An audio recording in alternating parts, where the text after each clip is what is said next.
तो कहता हूं कि योगी आदित्यनाथ जी, आप संत हो यार, आप महात्मा हो, कहने को केवल हो। आपके दिल में माँ दुर्गा के माह के समय में इस तरीके से जो सशक्ति कही जाती है, उनकी इस तरीके से निर्मम हत्या करके, उनके साथ दुर्व्यवहार करके, उनके साथ दुराचार करके, इस तरीके से बेटी के साथ अन्याय हुआ, आप चुप बैठे हो? आप कहाँ हो? क्या कर रहे हो? रायबरेली में एक दलित परिवार के साथ जिस तरीके से 2 बेटियों की हत्या कर दी जाती है, इसके बाद एक अध्यापक रहते हैं, सुनील जी के साथ होता है, उनकी पत्नी के साथ गोली मार के निर्मम हत्या हो जाती है। योगी आदित्यनाथ के यहाँ ऊंचाहार के विधायक मनोज पांडे जी तुरंत उनको, उनके बाप को, उनकी बहन को, उनकी माँ को बैठा के लेके चले जाते हैं और फिर इसके बाद SC/ST के तहत जो है उनके कोटे से उनको जो है उनकी सहायता दिलाते हैं। हम कह रहे हैं उसी कोटे से, ये गरीब माँ है, कहती है कि कोई आ जा रहा है, ये काम करने वाले डेली बेस के हैं, ये लोग डेली बेस पे काम करने वाले लोग हैं, ये जीविकोपार्जन करने वाले लोग हैं, इसी देश इसी राज्य के रहने वाले लोग हैं। हम इनसे मांग करते हैं, हम मांग करते हैं कि योग्य अगर लोग होंगे तो उनको आप जो है एक नौकरी दीजिए, और ये अपाहिज बाप बैठे हुए हैं, इनका तत्कालीन जो है इनका इलाज करवाइए बड़े से बड़े अस्पताल में, ताकि ये खड़े भी हो सके। इस माँ के जीने के लिए इसके लिए जो है कम से कम 1 करोड़ रुपया। मेरे आंख से आंसू तो आ ही रहे हैं, मगर दिल में इस तरीके का क्रोध भी है कि बताओ कि ये दरिंदे इस तरीके से दरिंदगी करते हैं। दलित परिवार में जिस बिटिया के साथ इस तरह की घटना हुई, हमारे बीच में जौनपुर से पूर्व में MLC के प्रत्याशी रहे हैं डॉक्टर मनोज यादव जी पहुंचे हैं। इनसे भी चर्चा करेंगे, और ये चर्चा इसलिए खास हो जाती है कि वो ये जो है समाजवादी पार्टी के नेता हैं और उत्तर प्रदेश में प्रमुख विपक्षी दल समाजवादी पार्टी के मुखिया अखिलेश यादव जी के करीबी भी कहे जाते हैं। सर, क्या कहेंगे? आज उस बेटी की मां से आपकी मुलाकात हुई, बड़े भावुक दिख रहे थे आप, क्या लगता है, बातचीत करके क्या लगा आपको कि ये परिवार का दर्द किस तरह से बांटेंगे, किस तरह से बांट पाएगा कोई? देखिए रजनीश जी, हम तो कई जगह आप लोग भी पहुँचे हैं, हम लोग भी पहुँचे हैं, घर पे भी कई गरीब लोगों के गए हैं।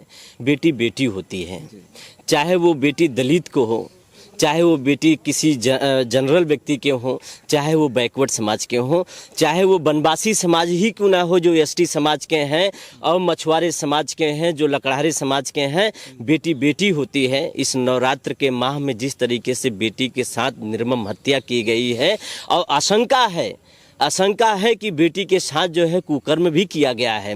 माँ को जब मैंने सुना तो मेरे आंख से आंसू तो आ ही रहे हैं, मगर दिल में इस तरीके का क्रोध भी है कि बताओ कि ये दरिंदे इस तरीके से दरिंदगी करते हैं। हमें नहीं लगता है कि ये इंसान के रूप में भेड़िए हो गए हैं। भेड़िया भी इस तरीके से नहीं नोचता, जिस तरीके से माँ ने बताया कि बच्ची के साथ जो है निर्वस्त्र करके फिर इसके बाद बेटी को जो है नोचा बोटी अलग अलग किया गया था। वो सुन के मुझे बहुत क्रोध आ रहा है। मैं ये नहीं समझ पा रहा हूँ कि यहाँ पे डॉग स्क्वाड भी आया था, फोरेंसिक की टीम भी आई थी। ये कौन सी ऐसी सरकार है जिसके सरकार में ये 24 घंटे ऊपर हो गए, 5 दिन हो गए, और ये ज्यादा दिन के समय नहीं होता। अगर फोरेंसिक टीम यहाँ पे होती, डॉग स्क्वाड होते हैं, कि कहीं न कहीं उस पे कहीं न बेटी को टच किया होगा, क्योंकि बेटी के हाथ भी दोनों टूटे हुए थे और लाठियों से उसका सर कूचा गया है। तो क्या ये डॉग स्क्वाड वाले भी नहीं पकड़ पाए कि कौन ऐसे दरिंदा? क्योंकि कुछ न कुछ तो इसीलिए तो वो लोग आते हैं, पता तो चलता कहाँ पे ये अपराधी है, किस घर से निकला है, किस जगह से निकला है, किस बाजार से आया। क्योंकि बेटी जो है वो डॉक्टर के यहाँ गई थी, अपने पिता जो अपाहिज बाप हैं, ये देखो पड़े हुए हैं, अजय जी हैं, इनकी मेडिसिन लेने गई थी, इंजेक्शन लेने गई थी। हम तो कहते हैं कि पुलिस वाले कहाँ जांच करते हैं? ये पुलिस वाले कहाँ जांच करते हैं? ज्यादा दूरी पे नहीं है, यहाँ से ज्यादा दूर में है। 3 महीने से बेटी अगर उसी डॉक्टर के यहाँ जा रही थी, आ रही थी, जा रही थी, दवा ले रही थी। आप इसी दूर में पूछो ना कौन है दरिंदे यहाँ पे, ये कौन दरिंदे हैं? ये डॉक्टर को भी आप हाजिर करिए ना, उस डॉक्टर को। अगर 3 महीने से बेटी आ रही जा रही है, दरिंदगी इस आदमी के मानसिकता में घुस गई है रजनीश जी, दरिंदगी मानसिकता उनकी है। मैं तो कहता हूं कि योगी आदित्यनाथ जी, आप संत हो यार, आप महात्मा हो, कहने को केवल हो, आपके दिल में माँ दुर्गा के माह के समय में इस तरीके से जो सशक्ति कही जाती है, उनकी इस तरीके से निर्मम हत्या करके, उनके साथ दुर्व्यवहार करके, उनके साथ दुराचार करके इस तरीके से बेटी के साथ अन्याय हुआ, आप चुप बैठे हो? आप कहाँ हो? क्या कर रहे हो? और आप इसी पूर्वांचल क्षेत्र से आते हैं, गोरखपुर ज्यादा दूर नहीं है, ये इलाहाबाद है। ये इलाहाबाद डिस्ट्रिक्ट में हम बैठे हैं, प्रयागराज में। और वे प्रयागराज जो है गंगा जमुनी तहजीब बोली जाती है, जहां पे गंगा जो है हर पापियों को पवित्र करती है। यहाँ पे कौन वो पापी है जो इस तरीके से बेटियों के साथ हमला करता है, दरिंदगी करता है और भेड़ियों की तरह नोच के फिर इसके बाद बेटी और माँ, पिता, परिवार, गांव सब जो है ये दलित परिवार न्याय के लिए आपके गुहार लगाती है। हम लोग जैसे ही पहुंचे, गाड़ी से उतरे, माँ के आंखों को मैंने देखा, उसके सीने को देखा, जिस तरीके से वो बच्ची को पैदा की होगी, वो दर्द उस समय रहा होगा जब प्रसव पीड़ा उसको हो रहा होगा। आज उस बेटी को गंवाने के बाद जो इसको दर्द हो रहा होगा, उस चीज को एहसास हम लोग ने भी किया। हमारे मिश्रा भैया बनारस वाले भी थे और अभय सिंह भैया जो है वहां से भभुआ से आके आए, बिहार से आए हैं। हम लोग जैसे उतरे, इस माँ के आंसू को देखने के बाद लग रहा है कि जैसे गंगा टपक रही है। पर ये गंगा में, ये गंगा जो इनके आंसू से टपक रहे हैं, कि वो कौन पापी है जो इस आंसू को जो है पिए जा रहा है और आंख इनकी नम हो गई है, आंसू बह रहे हैं कि नहीं निकल रहा है, सूख गई हैं। ये न्याय कब तक मिलेगा? इस बेटी को न्याय कब तक मिलेगा? ये दलित परिवार है, क्या दलित के परिवार की बेटियां इसी तरीके से कि दरिंदों की शिकार होंगी? वो कौन दरिंदे हैं? 8 साल की बेटी, कैसा ये भारत हो गया है, कैसा प्रदेश हो गया है। कहते हैं बीजेपी जो है हिंदुत्व है, ये भारत माता है और किसी देश के आगे पीछे माता नहीं लगता रजनीश जी। इसी देश में भारत माता कहा जाता है। ये ममतामयी देश है, तो इस ममतामयी देश में उस ममता को पैदा करने वाली उस बेटी के साथ, उस महिला के साथ, उस कन्याओं के साथ इस तरीके से क्यों निर्मम हत्या की जाती है, उसके साथ दुराचार करके? आखिरकार इस कौन से देश है? हम जानते हैं कि यहाँ पे संत महात्मा जैसे लोग और देवी देवताओं जैसे लोग पैदा हुए हैं इसी धरती पे, कहते हैं यही संत महात्मा, सनातनी लोग कहते हैं। तो पर बताइए कि उसी जगह पे देवी के साथ इस तरीके से, और देवी के पर्व के समय पे हम किसको कहें?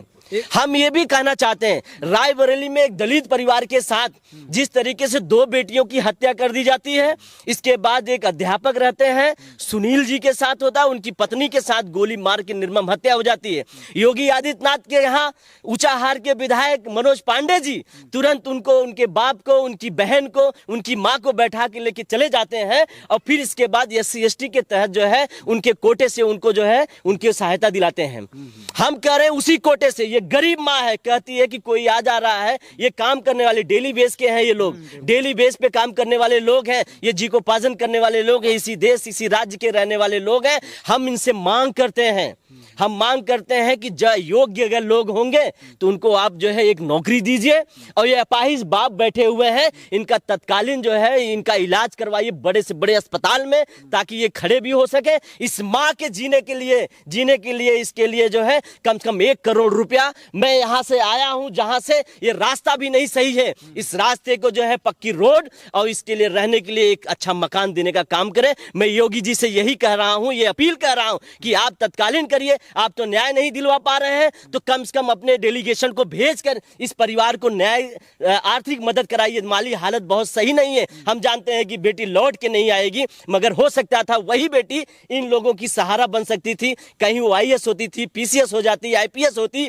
अध्यापक होती, किसी न किसी तरीके से इस माँ परिवार को जो है वो सहारा, क्योंकि ये पढ़ा रहे थे, बता रहे थे कि मेरी बेटी पढ़ने में बहुत अच्छी थी, बहुत अच्छी थी, तो इसका मतलब है वो कामयाबी पे जाती। मैं ये कह रहा हूं, ये उनसे मांग करता हूं, इस परिवार को आर्थिक हालत सही नहीं है, माली हालत सही नहीं है, ये सारी मांग जो मैंने रखा है इस परिवार को दे, और देने के बाद न्याय के लिए अपने पुलिस को, अपने STF पुलिस को, अपने जितने भी इनके सिस्टम्स हैं इनको जो है क्राइम ब्रांच वालों को लगाकर न्याय दिलाइए, क्योंकि माँ बाप, परिवार और गांव के लोग इस घटना से बहुत दहशत में हैं। पता चलना चाहिए वो कौन पापी है, वो कौन पापी है, कम से कम खुल के सामने आना चाहिए, ताकि ये पता चल जाए गांव वालों को, माँ बाप को भी, क्यों इस तरीके से कहा। क्योंकि माँ और ये अगल बगल के पड़ोस के लोग बैठे हुए कहें कि इनका ऐसा व्यवहार नहीं था कि किसी से झगड़ा हो गया हो, झगड़ा नहीं था इनका। एक चीज हम ये जानना चाहेंगे कि जहां एक तरफ कानून का दावा है, बड़ा बड़ा दावा है इस सरकार में, दूसरी तरफ दलितों और पिछड़ों के ऊपर इस तरह की निर्ममता हो रही है, इस तरह से लोगों की हत्याएं हो रही हैं, बलात्कार हो रहा है पिछड़ों और दलितों पर खास करके, इसकी वजह क्या हो सकती है? देखिए, ये पूर्व से चला आ रहा है, ये कोई नया नहीं है। ये जो सरकार है ना, ये इस तरीके के है कि अगर ये सेकुलरिज्म को लेके चलते, ये केवल कहते हैं कि समाजवाद है, लेके चल नहीं पा रहे हैं, ये केवल हिंदुत्व पे लेके चल रहे हैं। हम कह रहे हैं कि हर समाज में, एक समाज में नहीं, हर समाज में सामंत के सोच के व्यक्ति लोग हैं। वो कौन लोग हैं, उनको ढूंढो। इसी की वजह से चाहे दलित हो, चाहे पिछड़ा हो, चाहे हमारे जनरल कैटेगरी के गरीब और शोषित वाले हो, ये जरूरी नहीं है कि एक समाज में है, वो भी जनरल कैटेगरी में भी गरीब और शोषित लोग हैं, उनके साथ इसी मानसिकता के लोग जो है कुखात करते हैं। क्योंकि जानते हैं उनके तरफ कोई बोलने वाला नहीं आएगा, उनके साथ इस तरीके से घटना कर दो, उनकी बात कोई रखने वाला नहीं आएगा।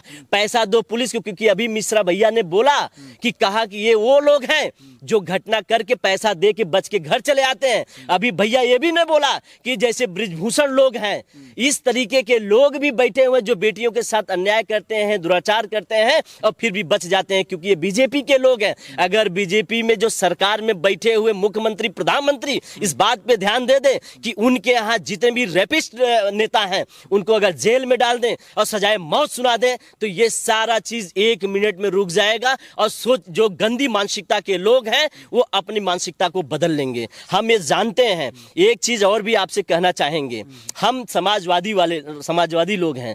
कभी भी रजनीश जी, आप रिपोर्टर हैं, ग्राउंड लेवल पे भी जाते हैं, जितने लोग हैं आप देखे होंगे समाजवादी सरकार में इस तरीके की घटनाएं कभी भी सुनने को आती थी, महीने, साल भर, 2 साल, 3 साल पे।